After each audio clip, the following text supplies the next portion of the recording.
అభ్యంగన స్నానం సహా ఇంకా ఎన్ని రకాల స్నానాలున్నాయో తెలుసుకుందాం. అభ్యంగన స్నానం.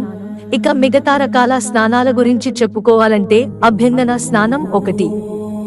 నఖశిఖ పర్యంతము తలస్నానము చేయుట. ఇది కనీసం నెలకి 2 సార్లైనా అందరూ చేయాలి.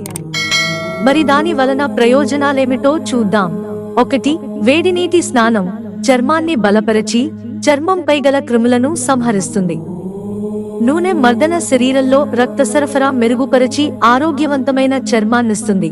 2. సౌనా పేరుతో నేడు చేయబడే స్టీమ్ బాత్లు చర్మకణాలను పూర్తిగా శుభ్రపరిచి చర్మ రంధ్రాలు స్వేచ్ఛగా గాలి పొందేలా చేస్తాయి. 3. శరీర వెనుక భాగ చర్మం, పిరుదులు, భుజాలు మొదలైనవి గట్టిగా ఉంటాయి. వేడినీరు తగిలితే ఆ భాగాలలోని నొప్పులు, మంటలు మొదలైనవి తగ్గుతాయి. ముఖంపైన, తలపైన వేడినీరు వాడటం వలన జుట్టు ఊడే ప్రమాదం కూడా ఉంది. 4. వేడి నీటి తలంటూ స్నానం చర్మానికి నూనెను ఇచ్చి మెత్తబడేట్ల చేస్తుంది. నూనెతో మర్దన, పసుపు, శనగపిండిలతో కూడిన పేస్టు రోగాలను తెచ్చే క్రిములను నశింపజేస్తుంది. చర్మం దురదలు, మంట తగ్గుతాయి. అప్పుడప్పుడు అభ్యంగన స్నానం చేస్తే మెదడు చక్కటి రిలాక్సేషన్ పొంది చురుకుగా ఉంటుంది. వేడి నీటిలో సువాసన ద్రవ్యాలు వేస్తే అవి చర్మానికి సహజ కాంతినిచ్చి చెడు వాసనలను పోగొడతాయి. సముద్ర స్నానము. మానవుడు సముద్రములో మునుగగానే అన్ని తీర్థములలోనూ పుణ్యనదులలోనూ స్నానము చేసిన పుణ్యము లభించును. కార్తీక స్నానము. కార్తీక మాసంలో తైలము రాసుకుని స్నానము చేయకూడదు. పురాణాలను విస్మరించరాదు.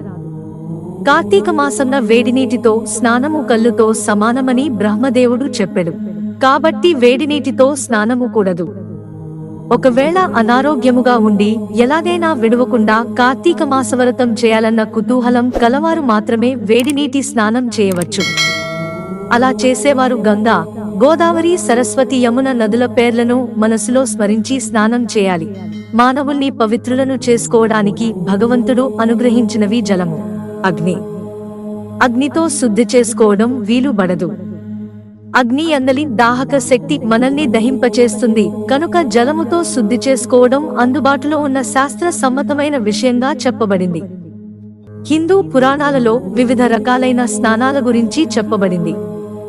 మంత్ర స్నానం వేదమందు చెప్పబడిన నమక, చమక, పురుష సూక్తములను, మార్జన మంత్రములను ఉచ్చరిస్తూ చేయనది. మంత్ర స్నానం. భౌమ స్నానం పుణ్య నదులలో దొరుకు మన్ను లేక పుట్ట మన్ను మొదలగు పవిత్ర మృత్తికను ఒంటి నిండా అలముకుని మృత్తికా మంత్రములతో చేరినది భౌమ స్నానం. ఆగ్నేయ స్నానం. సమస్త పాపములను దగ్ధం చేసే పుణ్య రాశిని చేకూర్చే భస్మమును మంత్ర సహితముగా లేదా శివనామమును ఉచ్చరిస్తూ ధరించి చేయినది ఆగ్నేయ స్నానం. వాయువ్య స్నానం. 33 కోట్ల దేవతలు నివసించు గోమాత పాద ధూళి చేత చేయినది వాయువ్య స్నానం.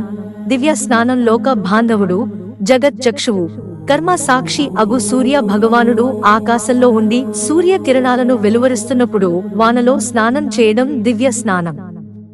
ఇది అరుదైనది. దీనికి వాతావరణం అనుకూలించాలి. వారుణ స్నానం. పుణ్య నదులలో స్నానం ఆచరించడం వారుణ స్నానం.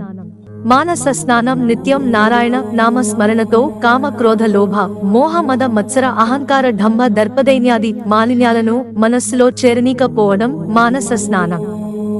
ఇది మహత్తర స్నానం. మహారుషుల చేత ఆచరింపబడుతుంది. ఈ స్నానం కోసం అందరూ ప్రయత్నం చేయాలి. మిత్రులారా, ఛానల్ సబ్స్క్రైబ్ చేసుకోవడం మర్చిపోకండి. ధన్యవాదాలు.